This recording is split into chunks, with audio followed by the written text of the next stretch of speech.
right, now, everybody, quiet, listen to me. We're going to start a show. Now, some of you people have been with me before. You know it's going to be a tough grind. You're going to dance until your feet fall off. You're not able to stand up any longer. But we're going to have a show.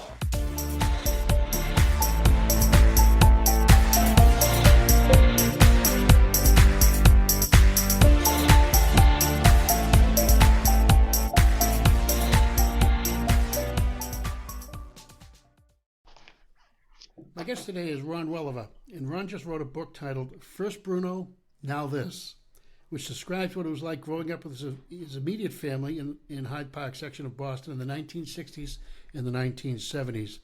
I want to start out this conversation by disclosing that Ron and I were in the same graduating class at Boston Technical High School back in the 1970s, although we've only seen each other once or twice since that time.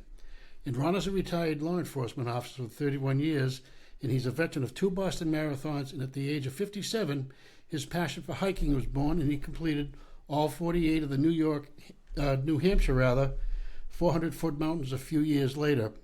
And for over 20 years, he volunteered as a middle school and high school football coach, and he and his wife, Susan, raised their family in the southern New Hampshire area, where he currently owns a small landscaping business. Ron, how are you?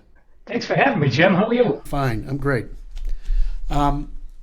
So this book, I read this book, and for me, parts of it were painful because there's a lot of similarity between what you put in this book and a lot of us experienced back then. Our parents were probably the same age, going through the same things they were, and a lot of pain in this book.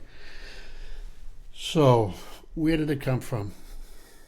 Well, over the years, back when my brother was a teenager, he went through the normal teenage problems. Yeah, he went out drinking once in a while, took some drugs, but it just continued into his 20s.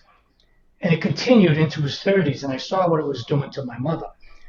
And I was a little brother, 5 years younger, and I ended up being the big brother, trying to counsel him, and it was no good. It was continually visiting him in jail, getting out of jail. He never did anything wrong.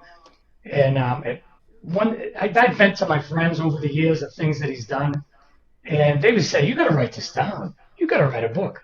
So years ago, back in the 80s, I started making little notes about all the incidents he's done, and some of it is really bizarre. And his way of life is different from a functional way of life. The way the rest of us, we grow up, we stop our bad habits, maybe we raise a family, we get a career. He never had that. He spun his wheel like a hamster, and right to the day he died in his late 60s. And after he passed away, I looked at all my notes, and I started writing paragraph after paragraph, one a night. The story started coming out, and I was surprised that it was only 96 or 100 pages because I felt like I wrote for like 6 or 7 months. And then all the editing and re-editing and interviewing with our old friends from Hyde Park. And some of them didn't want to bring up the painful history with my brother. They wouldn't return phone calls, pretty much hung up on me. Really? I kept at it the best I could, and I tried to get at least 2 people to confirm some of the facts in the book that actually happened. The book is 90% fact, 10% embellishment, if you will. You said you were his caretaker throughout that time. Always looking out. Not only do you have to look out for yourself, but you had to look out for your older brother. Yeah, he would always call me when he got in trouble with the police because I was a policeman up here in New Hampshire. Oh. And sometimes my mother wouldn't tell me all the trouble he's in. She left me out of it. And he drove her nuts right to the end. And then when she passed away in 2005, and it's funny, that's how the name of the book came about, because, and make a long story longer, Bruno is a dog. Now, my brother loved animals. And when Bruno was alive, he was staggering around his apartment. He was 19 years old. Like, you got to put the dog down, Artie. He's suffering. He drug it. Look at him. He bounced back. So when Artie went to jail in 2005 in an incident that I describe in the book, his girlfriend had to put the dog down. She's got 3-4 kids. And she called my mother, and she goes, do what you have to do. So when Bruno died, he was devastated. So in 2005, when our mother died, it's kind of suddenly, she had some medical issues.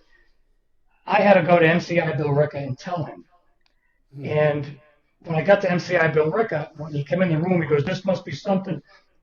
And I said, "Yeah, Artie, Mom's gone." And the first words out of his mouth, "First Bruno, now this." Right. And I said, "You know what? If I ever write a book, that's going to be the name of it." Because in his mind, he didn't mean anything against our mother. In his mind, the death is on the same level. Right. I mean, everybody is in love with our pets, with our dogs. But to compare it with our mother, who's godsend, Right. Right. some people would have a problem with it. I knew he didn't mean anything by that. Thus, the name of the book. Right.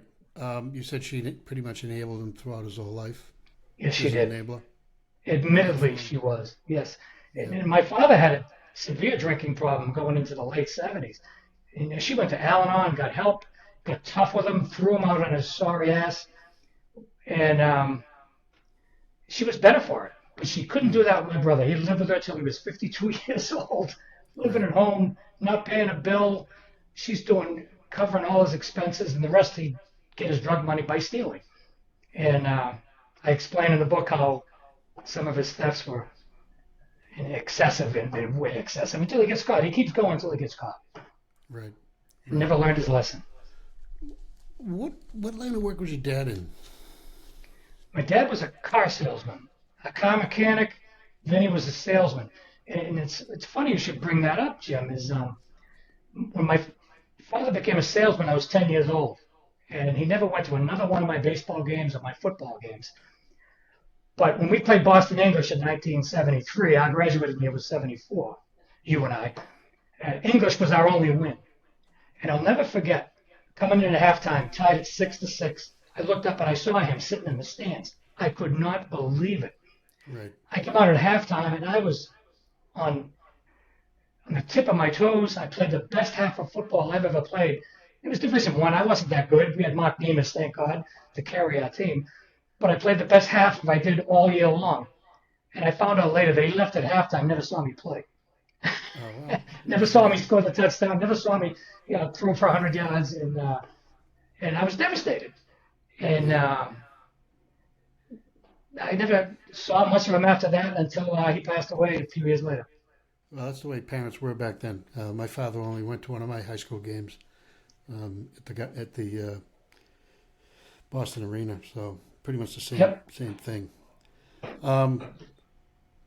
So your father's drinking seemed to be at the root of this. Was it a family legacy for him? Did he have it cross different family members and cross? That's a very good question, Jim. If I had known what I was going to write years ago, I would have asked so many questions. Right. I have so many questions I have no answers to. And I remember my grandfather, which was my father's father. The only thing I remember about him, because he died when I was very young, like 3 or 4 years old, is he was never nice to me like my other grandfather was. And I heard he was a bookie and into gambling and all that, but that's rumor. My father's brother, he was very similar to my father, but I never saw him take a drink. And when we visited him in Florida, he had his face at the TV. I hadn't seen him in 20 years. "Oh, look, Ronnie's here." He'd turn around and say hello right back to the TV. I go, "That's my father, but he's sober." Right. And that's just the way that family was, my father's side. And I didn't know much about my aunt, Dottie from the Cape. I never got to know them very well. We'd visit her occasionally. So why his drinking took off the way it did, went from 6-pack of beers to 12-pack to 20, then the hard stuff comes. And when the hard stuff came, that was the beginning and end of his life. Brown liquor. Brown liquor. Brown liquor does it. Brown liquor. That's what I call it. That kind of very similar to what I experienced. My father and his brother, my uncle, his only sibling, had cirrhosis, and you see, going back, not his side, but my mother's side, she had older brothers that had drinking problems, and then uncles that had drinking problems, and I think it was just a sign of the times. There's right, Jim. Money around, not a lot of job opportunities, and beer was probably 25 cents a glass and maybe even less. And the few books that I've sold, Jim, I'm getting phone calls and emails from people that I barely knew. And they're saying, like, oh my God, this brought back so many memories of my family, and we never talked about it. And people are coming forward to me. One of my brother's old friends called. We talked for 45 minutes. I haven't talked to him in 40 years. And he said, I'm sorry, Adi never got out of that realm. He goes, I had a problem, and I've been sober 37 years, and I was very happy for him, flabbergasted. Right. And he just let it all hang out. And when I wrote this book, I felt like a piano has been lifted on my back. I just let it all out. And my friends that I grew up with, my good friends, some from Tech, some from Hyde Park High, a lot of them from Hyde Park, they had no idea. Because when my father, well, he committed suicide, but when my father died, I didn't admit that to anybody for years because I was embarrassed. There's nothing to be embarrassed about, Jim, because it's not our fault, and I didn't do anything wrong. Right, and, exactly. But you think you could have saved them? As an adult, I grew into that. Right. Did he do it at home? Well, he wasn't living at home at the time because she okay. threw him out. He was in an apartment in Hyde Park Avenue.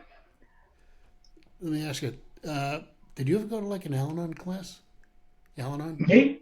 Yes. No, I did not. You did. I studied it pretty much on my own. Once I started realizing there's something missing in my life, Yeah.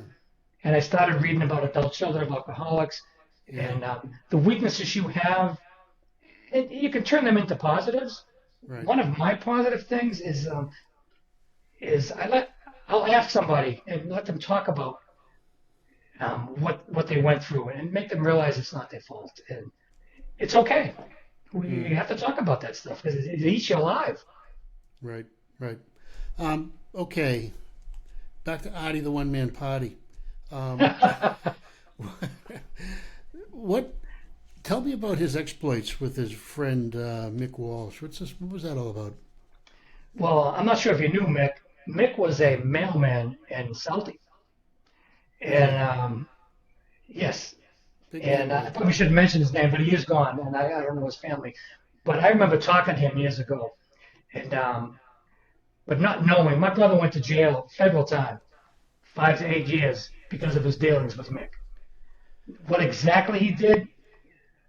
Theft through the mail, involved credit cards, it involved whatever they got their hands on, and it's South Boston, so.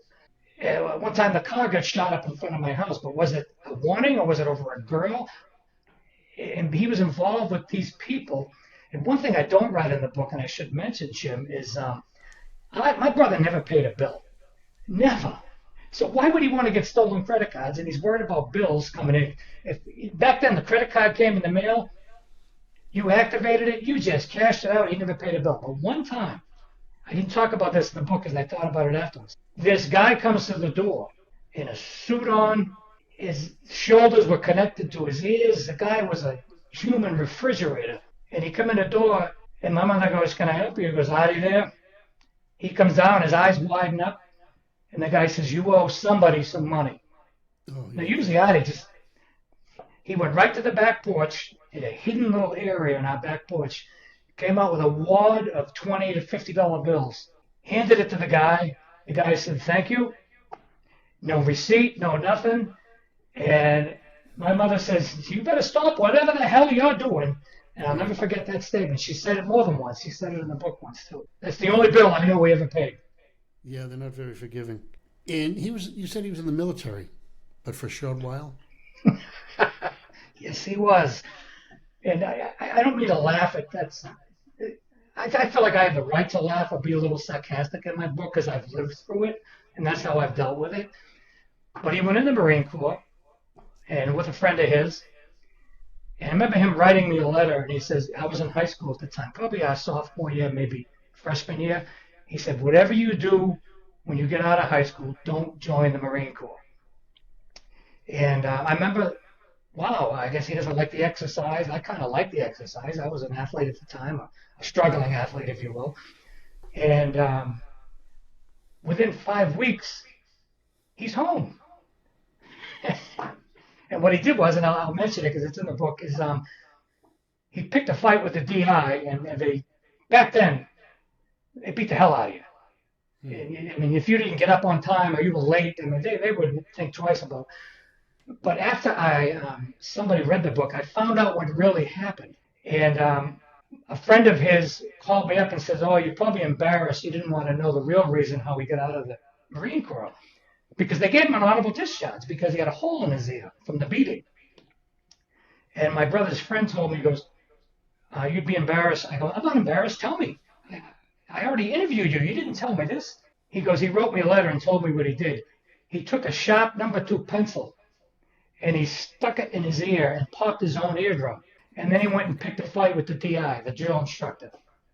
The drill instructor beat the hell out of him. He went to the infirmary and they said, "Sergeant, you beat him up so bad."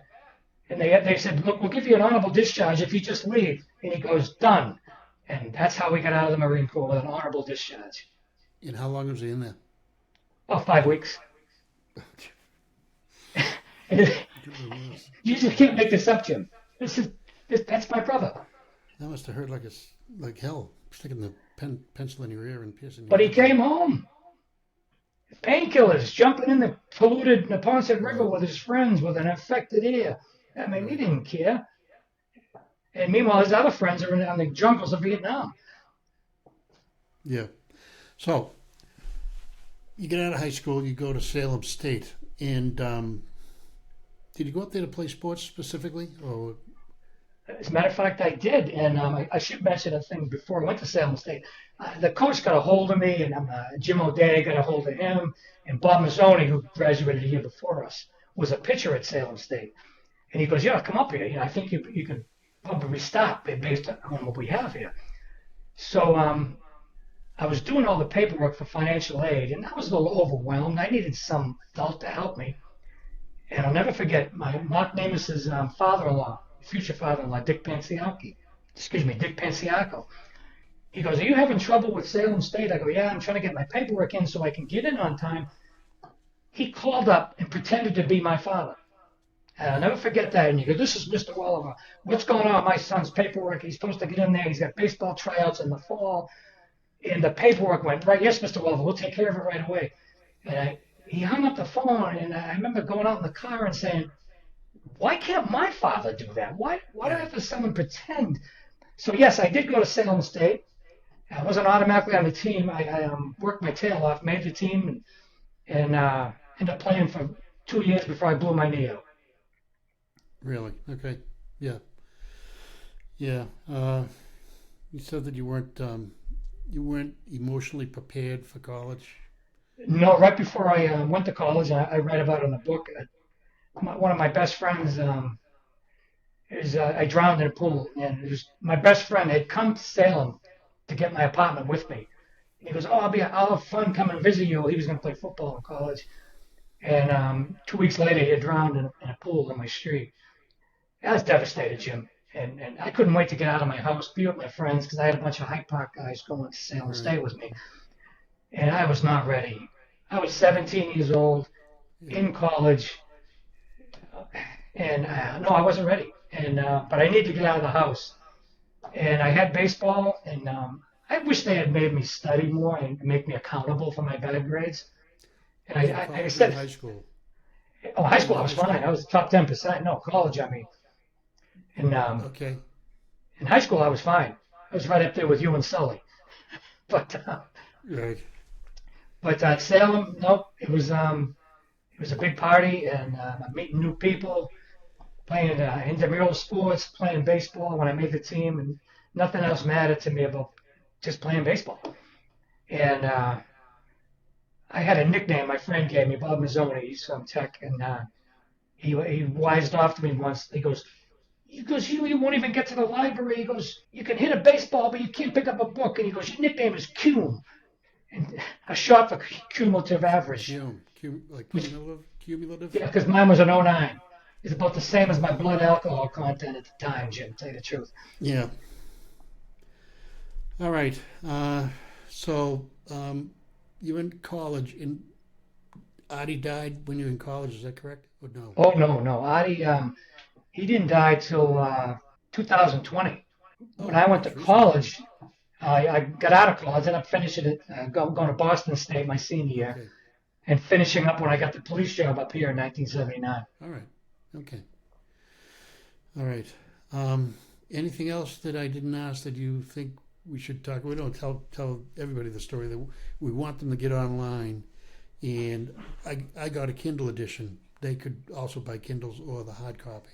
The Kindle just went down. I asked the publisher to lower the price for me, and they did. The Kindle one price went down to $13.95. Yeah, and I'm trying to get the cover, the cover of the book, the actual. But the publisher won't budge, and I signed the contract, and that's my mistake.